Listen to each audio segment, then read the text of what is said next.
दफा उंगली के इशारे से अबू लहब ने कहा था नबी पाक को आपका हाथ टूट जाए, अल्लाह ने फरमाया तब्बत यदा अबी लहबिन व तब, तू कहता है मेरे नबी का हाथ टूट जाए, तेरे दोनों टूट जाएंगे। और सुनो अबू लहब का हाल क्या हो। अबू लहब का माना है अबू लहब शोलों का बाप, लहब शोलों वाला। क्या मतलब? अबू लहब इतना हसीनो जमील था कि उसके जो रुखसार थे शोलों की तरह चमका करते थे, इतना खूबसूरत था, लाल सुर्ख रंग था, खूबसूरत आदमी। अरब में जब गुर्बत थी तो इसके घर में उस वक्त भी 2 ईंटें सोने की थी, इतना मालदार आदमी और सरदार था सारे मक्के का। लेकिन नबी पाक की बेअदबी की, तुम्हें पता ही नहीं कि रब दुनिया में सबसे ज्यादा नाराज ही उससे है जो उसके रसूल का बेअदब है, सबसे ज्यादा नाराज ही उसी से। अबू लहब ना गया बदर के मौके पर, डर गया, कहने लगा मैंने नहीं जाना, मक्के में रह गया, ना गया जिहाद के लिए, मुसलमानों के खिलाफ ना निकला। लोगों ने बड़ा इसको लान तान किया, लेकिन कहने लगा मेरे खर्चे पे 4-5 बंदे ले जाओ, मैं नहीं जाऊंगा, पीछे रह गया। लोग कहने लगे बच गया, लेकिन इसके जिस्म के अंदर ऐसी बीमारी निकली कि रेशे से भर गया सारा वजूद, रेशे। इसके बच्चों ने ले जाके अबू लहब को पीछे एक हवेली थी मक्के के बाहर, उसमें बंद कर दिया। चीखता था, चिल्लाता था, मैं बद्दुआ नहीं देता, पर अगर कलेजा फाड़ के देखो तो दिल बड़ा जख्मी है। मेरी हयात को टुकड़ों में बांटने वाले, जब तेरी हयात भी बिखरे तेरी ममात भी बिखरे। अल्लाह करे उसी तरह तू भी रोए जिस तरह आज उस धरने में शहीद होने वाले की मां रोई। अल्लाह करे मेरी हयात को टुकड़ों बांटने वाले, जब तेरी हयात भी बिखरे, जब तेरी ममात भी बिखरे। बद्दुआ है तुम्हारे लिए, बद्दुआ है तुम्हारे लिए, जब तेरी हयात भी बिखरे तेरी ममात भी। बंद कर दिया उसको ले जाके वहां पीछे, और जब उसको बंद कर दिया कमरे में तो चिल्लाता था, चीखता था, कोई मुझे बचाओ, कोई पानी पिलाओ। दरवाजा तोड़ के बाहर निकला तो चौक में मर गया अबू लहब। इतनी बदबू आती थी कि कोई करीब नहीं जाता था। चौक में लाश पड़ी थी, यह है मैयत किसी बेअदब की, मुंह दिखाने के काबिल नहीं, और उनके दुश्मन पे लानत खुदा की, रहम पाने के काबिल नहीं है। चौक में लाश पड़ी है, तब्बत यदा अबी लहबिन व तब, चौक में पड़ी हुई है, कोई करीब नहीं जाता। उसके बेटों से लोग जाके कहने लगे तुम्हारा बाप था, शर्म करो। एक मुलाजिम को पैसे दिए उसके बेटे ने, कहा गड़ा खोदो और मेरे बाप को रस्सी के साथ पकड़ के उसमें फेंक दो। एक गड़ा खोदा मक्के की गली में, और रस्सी के साथ पकड़कर, रस्सी के साथ बांध कर उसकी टांग को घसीट कर उस गड़े में डाल दिया, ऊपर से मिट्टी डाल दी, बदबू का वो ढेर बंद कर दिया। अबू लहब मक्के का सरदार था, और जाने कहां मरदूद दफन है। लेकिन मियानी साहब के कब्रिस्तान में जाओ, मियानी साहब के कब्रिस्तान में वो इल्मुद्दीन जिसे अपना नाम भी नहीं लिखना आता था, हजारों लोग रोजाना उसकी कब्र पे खड़े होते हैं और रसूलुल्लाह की नाते सुनाते हैं। जाके देखो तो सही मंजर कितना बदल गया। और जब गाजी इल्मुद्दीन शहीद का जनाजा उठा तो अमीर मिल्लत पीर जमात अली शाह साहब की चीख निकल गई, और डॉक्टर इकबाल रोने लगे, और कायदे आजम तड़पने लगे, मिन्नतें करते थे मोहम्मद अली जिन्ना कि यारो थोड़े पीछे तो हटो, मेरा भी दिल करता है मैं भी जरा इसे कंधा दे लूं, जरा पीछे तो। मोहम्मद अली जिन्ना जैसे लोग तड़पते थे। और जब कब्र में उतरने की बारी आई तो डॉक्टर इकबाल ने हाथ बांधे, कहने लगा ओ दोस्तों इकबाल पे थोड़ा रहम खाओ, इसे मेरे हाथों पे रखो, कब्र में मैं उतार देता, इसे मेरे हाथों कुव्वत इश्क से हर पस्त को कर दे, दौर में इसमें मोहम्मद से उजाला कर दे, और की मोहम्मद से फातून तो हम तेरे, ये जहां चीज है क्या लौह कलम तेरे हैं। और इकबाल कहने लगे देखो मैं शेर लिखता रहा, और लोहारा दा मुंडा नंबर ले गया।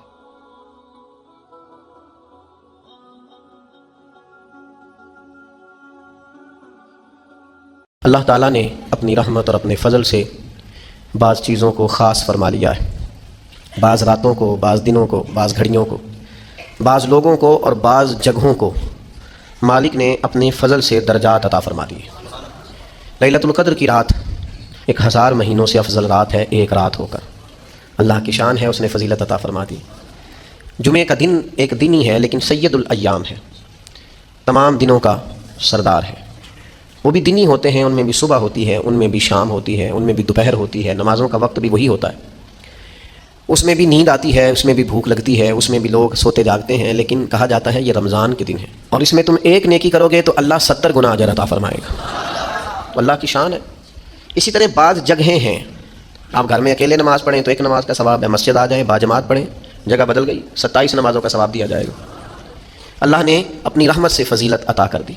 इसी तरह मालिक करीम ने मदीना मुनव्वरा को शान अता फरमाई और मक्का मुकर्रमा को शान अता फरमाई। اس کی رحمت ہے، اس کا فضل ہے کہ اس نے حرمین طیبین کو فضیلتوں، عظمتوں، رفعتوں اور بلندیوں سے مالا مال فرمایا۔ فرمایا لا اقسم بہذا البلد، محبوب مجھے اس شہر کی قسم ہو۔ کیوں قسم ہو؟ کہ وانت حل بہذا البلد، محبوب آپ جو اس میں تشریف فرما۔ اللہ تعالیٰ نے مکہ مکرمہ کی، مدینہ طیبہ کی قسمیں قرآن مجید کے اندر بیان فرمائی۔ نبی پاک صلی اللہ تعالیٰ علیہ وسلم نے ان مقدس مقامات کی فضیلت بیان فرمائی۔ جگہ جگہ پہ قرآن و سنت کے اندر ان مقامات کی رفعتوں، بلندیوں، شانوں کا بیان ہوا۔ فرمایا پہلا گھر جو ہم نے لوگوں کے لیے بنایا وہ مکے میں ہے اور بڑا برکت والا گھر ہے۔ تو اللہ تعالیٰ نے اس گھر کو، بیت اللہ شریف کو عظمتیں عطا فرمائیں۔ اس کی تعمیر کا ذکر ارشاد فرمایا وَإِذْ يَرْفَعُ إِبْرَاهِيمُ الْقَوَاعِدَ مِنَ الْبَيْتِ وَإِسْمَاعِيلُ، فرمایا وہ وقت بھی یاد کریں جب ابراہیم اور اسماعیل اس گھر کی بنیادیں بلند کر رہے تھے اور ساتھ کہہ رہے تھے ربنا تقبل منا، اے اللہ اس خدمت کو ہم سے قبول فرما لے۔ اللہ تبارک و تعالیٰ نے مقامات مقدسہ کی فضیلت کو بیان کیا۔ نبی پاک علیہ السلام نے اس کی عظمت کا بیان فرمایا۔ حضور نے فرمایا جو شخص بیت المقدس میں نماز پڑھے، ایک نماز نہیں 25,000 نمازوں کا ثواب دیا جائے گا، اور جو مسجد نبوی میں نماز پڑھے ایک نماز پر 50,000 نمازوں کا ثواب پائے، اور جو حرم مکہ میں نماز پڑھے ایک نماز پر 1,00,000 کا ثواب اللہ عطا فرمائے۔ اللہ تعالیٰ نے پھر یہ بھی کرم کیا کہ مسلمانوں کے دلوں میں مکے اور مدینے کی محبت کو پیدا فرمایا۔ چھوٹے چھوٹے بچے، عمر رسیدہ بزرگ، ضعیف العمر لوگ اللہ کے فضل اور اس کی توفیق سے بیمار بھی، کمزور بھی، ان کے دل کھنچے چلے جاتے ہیں بیت اللہ شریف کی طرف۔ ان کی روحانی طلب ہر وقت اس بات کا تقاضا کرتی ہے کہ وہاں کی حاضری نصیب ہو جائے۔ میں دوستوں سے یہ کہہ رہا تھا، ایک صاحب تھے وہ امریکہ سے 14 گھنٹے 14.5 گھنٹے کی فلائٹ کے ساتھ امریکہ سے مکہ مکرمہ اور مدینہ طیبہ آئے حاضری کے لیے۔ 80 سال سے زیادہ عمر تھی، بڑھاپا تھا، پاکستانی تھے، پنجابی تھے، احرام باندھنے کا سٹائل ٹھیک نہیں تھا۔ تو مجھے ایک صاحب نے کہا کہ نن مسئلہ دسو تہاڈا عمرہ نہیں ہویا۔ میں نے کہا یار ہو سکتا ہے ساری کتابیں بھی یہی کہتی ہوں جو آپ کہہ رہے ہیں، پر 80 سال کے بڑھاپے میں 14.5 گھنٹے مسلسل بیٹھ کر اتنی مشقت سہ کے جس کو کریم نے اپنے گھر بلایا ہے، مجھے مشکل لگتا ہے اسے کہہ دوں کہ تیرا عمرہ نہیں ہوا۔ میرے لیے ذرا مشکل ہے یہ مسئلہ بتانا۔ میں یہ بتا سکتا ہوں کہ یہ جو آپ نے احرام باندھا ہے اور یہ جو آپ نے کچھ کیا ہے معاملہ، اس میں یہ والی چیز درست نہیں ہے، پر میں یہ لفظ کہوں کہ تیرا عمر میری، میں کہوں میرے بس کی بات نہیں ہے۔ حضرت فضیل ابن عیاض فرماتے ہیں وہ بلاتا ہی اسے ہے جس کا اس نے قبول فرمانا ہوتا ہے۔ یہ اس کی شان کریمی نہیں ہے کہ کسی کو گھر بلا کے بھی کہے کہ جا میں تجھے خالی بھیجتا ہوں، وہ بلایا جی۔ تو ذوق، شوق، درد اللہ نے دلوں میں پیدا کر دیا، طبیعتیں کھینچی چلی جاتی۔ اور پھر محنت کی ہے امت کے علماء نے، شعراء نے، بہت خوبصورت کلام اس پر کہا گیا، واعظ و نصیحت ہوئی، خوشگلو نعت خانوں نے نعتیں پڑھی، لوگوں کو مائل کیا مکے اور مدینے کی طرف۔ لیکن اب جب لوگ مائل ہو گئے ہیں، کثرت سے حاضری دینے لگ گئے ہیں، اب ہم نے تنقید شروع کر دی ہے۔ اور پھر تنقید بڑی انوکھی ہے، کوئی بار بار جائے تو اس کے پاس پیسے بہت ہیں، اور میں بار بار جاؤں تو مجھے بلاوا آتا ہے۔ کیا خوبصورت تقسیم ہے بھائی، کیا انوکھا فلسفہ ہے، اور کس طرح ہم نے کسی کے لیے رائے اور اپنے لیے عنوان اور بنا لیا ہے، یعنی کوئی بار بار جائے تو دیکھو جی پیسے جو ہوئے۔ تو یاد رکھنا امیراں دی گل نہ فقیراں دی گل ہے، مدینے چ جانا نصیبہ دی گل ہے۔ ہاں کئی دولتاں والے رہ جاندے تے مسکین نظارے کردے نے۔ تو یہ فلسفہ بھی ہمارا درست نہیں ہے کہ ہم تنقید کرنے بیٹھ جائیں۔ بڑی محنت کی علماء نے، فضائل بیان کیے، خطباء نے، واعظین نے، نعت خانوں نے، شعراء نے، توجہ کرائی۔ اب لوگوں کے دل مائل ہو گئے، اب ایک بہت بڑی تعداد حرمین کی حاضری دینے لگی ہے۔ آپ نے اتنی محنت کر کے مائل کیا ہے، اب لوگ جانے لگے ہیں تو ان پر تنقید نہ کریں بلکہ ان کی تربیت کریں۔ جانے سے پہلے انہیں سمجھائیں، مسائل بتائیں، تربیت دیں۔ جو کرنے کا کام تھا وہ ہم نہیں کر پا رہے ہیں، اور جو ہمیں نہیں کرنا چاہیے تھا وہ ہم کر رہے ہیں۔ آپ تربیت دیں، آپ لوگوں کو سمجھائیں، لوگوں کو مسائل سے آگاہ کریں، ان کو ٹریننگ دے کر بھیجیں۔ کوشش کریں کہ لوگ صحیح مسائل سیکھ کر صحیح انداز میں حرمین جائیں، حج اور عمرہ وہ شرعی اصولوں اور ضابطوں اور قاعدے کے مطابق کر کے، لیکن تنقید نہ کریں۔ اور اگر کہیں تنقید کریں بھی تو وہ تنقید برائے تنقید نہ کریں۔ میں پہلے بھی کہہ چکا ہوں، آج پھر بات دہراتا ہوں کہ اللہ کے گھر میں جا کے اور بیت اللہ کے سامنے بیٹھ کے اور مدینہ منورہ میں جا کے اور حضور کے روضے پر بیٹھ کر بھی اگر لوگوں کے عیب ہی نظر آنے ہیں کہ فلانا کیا کر رہا ہے اور فلاں غلط کر رہا ہے اور فلاں دیکھو کدھر جا رہا ہے اور یہ دیکھو لوگوں کو کیا ہو گیا ہے اور یہ دیکھو جناب کیا معاملات ہیں، تو ہر چیز تقریروں کا عنوان نہیں ہوتی، ہر چیز گفتگو کا عنوان نہیں ہوتی۔ یہ کریم کا کرم ہے کہ لب واہ ہیں، آنکھیں بند ہیں، پھیلی ہیں جھولیاں، کتنی مزے کی بھیک تیرے پاک در کی ہے، اور روزے دے دوالے نے غلاماں دیاں ٹولیاں، ایک پیا سن دے کروڑاں دیاں بولیاں۔ آپ آزاد کریں لوگوں کو، تنقید نہیں کریں۔ تیسری گزارش آپ حضرات کی خدمت میں نے یہ عرض کرنی ہے، یہ ضروری نہیں ہے کہ ہر بندے کا ہر سال پھیرا لگے۔ صلاح الدین ایوبی جیسے دلیر ایک دفعہ بھی نہیں جا سکے، بڑی تعداد ہے علماء کی، مشائخ کی، بزرگوں کی نہیں جا سکی۔ اور کون کہتا ہے وہ رہتے ہیں فقط مدینے میں، وہ تو رہتے ہیں اپنے عاشقوں کے سینے میں۔ یہ ہو جاتا ہے، اور کبھی کبھی نئی اسباب پیدا ہوتے جانے کے۔ نبی کریم علیہ السلام خود تشریف لے گئے، احرام باندھ کر حدیبیہ تک گئے حضور، اور کفار نے کہا نہیں جانے دیں گے۔ 1400-1500 सहाबा बंधे हुए एहराम खोल कर वापस लौट आए और हुजूर ने फरमाया अल्लाह असबाब बनाएगा, इंशाल्लाह दोबारा जाएंगे। कुछ ज़रूरी नहीं होता कि हर दफ़ा ही फेरा लगे और हर दफ़ा ही चक्कर बने, वहाँ हाज़िरी हो ना हो। हमारा दिल तो हर वक्त मक्के मदीने के साथ जुड़ा रहना चाहिए, हमारी ख्वाहिश तो हर वक्त होनी चाहिए, हमारी तलब तो हर वक्त होनी चाहिए, हमारे अंदर तड़प तो होनी चाहिए। वो जो हदीस पाक में फरमाया क़यामत वाले दिन कुछ लोगों ने हज नहीं किया होगा, उसकी बरकत से अल्लाह ताला उन्हें जन्नत अता करेगा। किया नहीं है, बराबर फरमाएगा जाओ तुम्हें हज की बरकत से जन्नत दी, तो वर्ष करेंगे मालिक हम तो जा ही नहीं सके। तो अल्लाह फरमाएगा जब हाजी जाते थे दिल तो तड़पता था ना, दिल तड़पता था ना, तो उस तड़प पर ही तुम्हें अजर दे दिया। तो याद रखने की बात यह है कि वहाँ का प्यार अपने सीने में पैदा किया जाए, मोहब्बत पैदा की जाए और दुआ मांगी जाए। लेकिन ये कि अगर किसी की हर रोज़ हाजिरी नहीं होती, हर साल हाजिरी नहीं होती, तो कोई हर्ज वाली बात है, ये तो असबाब है। वो एक हमारे बुजुर्ग थे, किसी वजह से उन्हें बैन कर दिया गया कि वो नहीं जा सकते, बाज़ मामला सियासी होते हैं, बाज़ और चीज़ें होती हैं, तो उम्मत में अब इख्तलाफात हो चुके हैं, तो उन्हें बैन कर दिया गया। अब ये लोग इसको भी बड़ा मसला बना लेते हैं, देखो जी फलाने को जाने नहीं दिया जाता।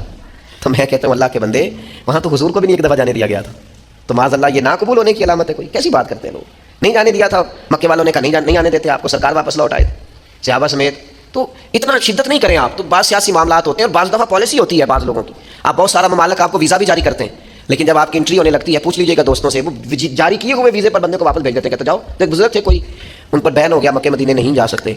तो बाज़ लोग बाल की खाल उतारने के आदी होते हैं, तो कोई साफ़ी ने उन्हें पूछ लिया कि मौलाना सुना है आप पर पाबंदी है? तो उन्होंने कहा यार सियासी मामला हल हो जाएगा।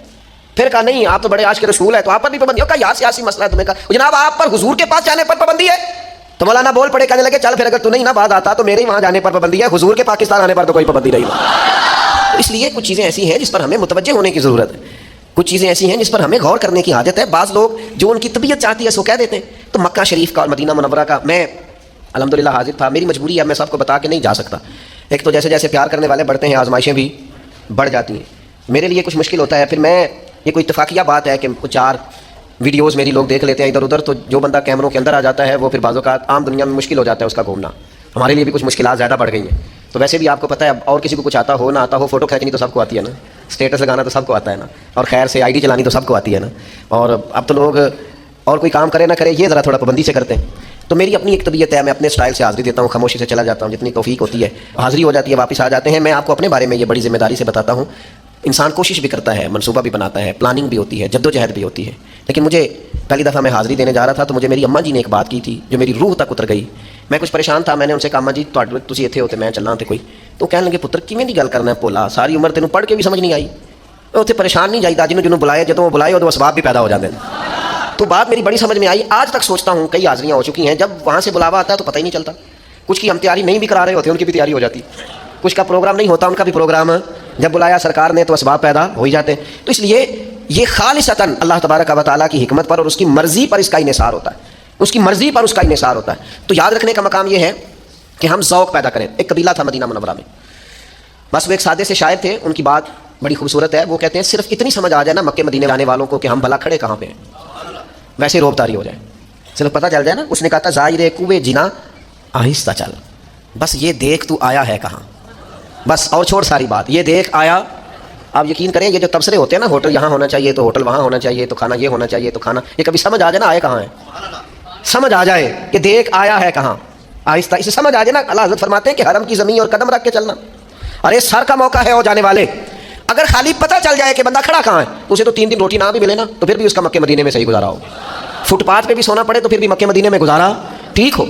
और जी हमारा होटल बड़ा दूर है, तो मैंने कहा मैंने तो हदीस में कुछ और पढ़ा है। नबी करीम सल्लल्लाहु अलैहि वसल्लम की खिदमत में एक कबीले वालों ने अर्ज़ किया था या रसूल अल्लाह सल्लल्लाहु अलैहि वसल्लम हमारे घर मस्जिद नबी शरीफ से ज़रा दूर है, तो मदीना मस्जिद नबी के करीब करीब कुछ घर मिल रहे हैं, हम सोच रहे हैं वो छोड़ के यहाँ ना आ जाए, ज़रा मस्जिद की कुर्बत मिल जाएगी।